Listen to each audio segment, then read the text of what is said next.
Friends, welcome to Neela's kitchen. நம்ம இன்றைக்கி என்ன பார்க்க போகிறோம்னா முட்டை குருஜி எப்படி செய்யலான்னு பார்க்கலாம் வாங்க. அதுக்கு நான் ஆயில் வந்து ஒரு 2 டேபிள் ஸ்பூன் அளவு ஊற்றிக்கிறேன்.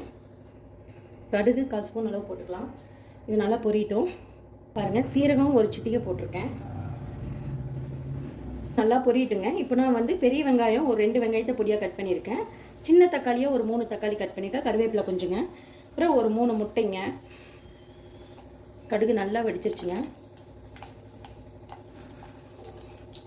கடுகு நல்லா வெடிச்சிச்சு. இப்போ நான் வந்து பெரிய வெங்காயம் 2 எடுத்துருக்கேன், அதை போட்டுக்கிறேன்.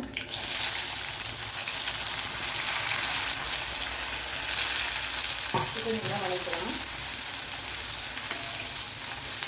இந்த வெங்காயம் நல்லா வதங்கிட்டுருக்கேன். நான் கொஞ்சமாக தூள் போட்டுக்கிறேன்.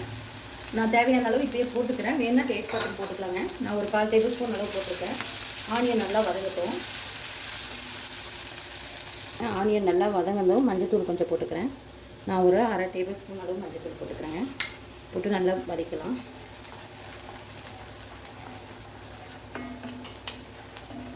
நல்லா வதக்கி விட்டுக்கோங்க. வதக்கி எடுத்து வச்சுருக்க கருவேப்பிலையும் தக்காளியும் போட்டுக்கலாங்க. கருவேப்பிலை ஃபஸ்ட்டு போட்டு ஒரு ஆயிலே வதக்கிட்டுங்க. அப்புறம் நான் ஒரு 3 தக்காளி எடுத்துருக்கேன், போட்டுக்கிறேன். போட்டு நல்லா வதக்கிடலாம். இந்த தக்காளி நல்லா குழஞ்சி வரணும்.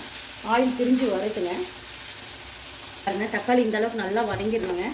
இந்த ஸ்டேஜில் வீட்டிலே அரைச்ச குழம்பு தூள் ஒரு 3/4 டேபிள் ஸ்பூன் அளவு போட்டிருக்கேங்க. வரமிளகாய் தூள் ஒரு 1/4 டேபிள் ஸ்பூன் தாங்க. இங்கே பாருங்கள், நான் 3 முட்டைக்கு இவ்வளோ தாங்க போடுவேன். போட்டு நல்லா மிக்ஸ் பண்ணிக்கோங்க. இந்த ஆயிலில் பாருங்கள், இந்த அளவுக்கு நல்லா சேஞ்ச் ஆகிடும் கலரு.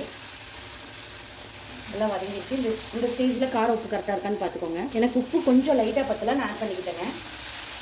உங்களுக்கு தேவை எப்படி தேவையோ அதுக்கு தகுந்த மாதிரி ஆட் பண்ணிக்கோங்க. இந்த ஆயிலில் ஒரு 2 நிமிஷம் ஃப்ரை ஆகட்டும் மசாலா. இப்போ நான் எக்கு உடச்சி ஊற்றிக்கிறேன்.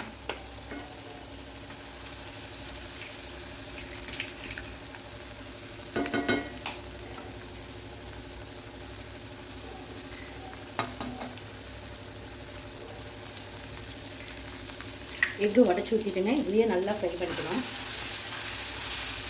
இது எக்கு உரிச்சின்னு சொல்லுவோம். இது ரைஸுக்கும் நல்லா இருக்குங்க. இந்த தோசை சப்பாத்திக்கெல்லாம் இன்னும் சூப்பராக இருக்குங்க. ட்ரை பண்ணி பாருங்கள். சிம்மில் வச்சுக்கோங்க அடுப்பை. அப்போ தான் அந்த எக்கு நல்லா வேகும். இந்த மாதிரி நல்லா ஃப்ரை பண்ணிக்கணும். ஒரு 2 நிமிஷம் அப்படியே வேகட்டுங்க. பாருங்கள், இது நல்லா வேகணும் ஒன் சைடு. அதுக்கப்புறம் டபுள் சைடு திருப்பி போட்டுக்கலாம். அவ்வளோதான். இந்த மாதிரி தான் எக் உரிச்சி செய்யணுங்க. ஒரு 5 நிமிஷத்தில் ஆகிடும். நீங்கள் சப்பாத்தி, பூரி, ரைஸுக்கு, தோசைக்கு எல்லாத்துக்கும் சூப்பராக இருக்குங்க. சூப்பர் டேஸ்ட்டாக இருக்கும். இந்த மாதிரி நீங்களும் ட்ரை பண்ணி பாருங்கள். பார்க்கவே எவ்வளோ கலர்ஃபுல்லாக இருக்குன்னு பாருங்கள். பாருங்கள், எவ்வளோ சூப்பரான ஒரு எக் பொரிச்சி ரெடி ஆகிடுச்சு.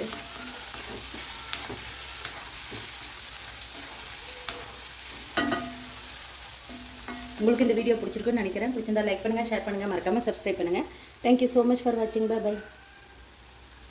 பாருங்கள், சூப்பரான ஒரு எக் பொரிச்சி ரெடி ஆயிடுச்சு.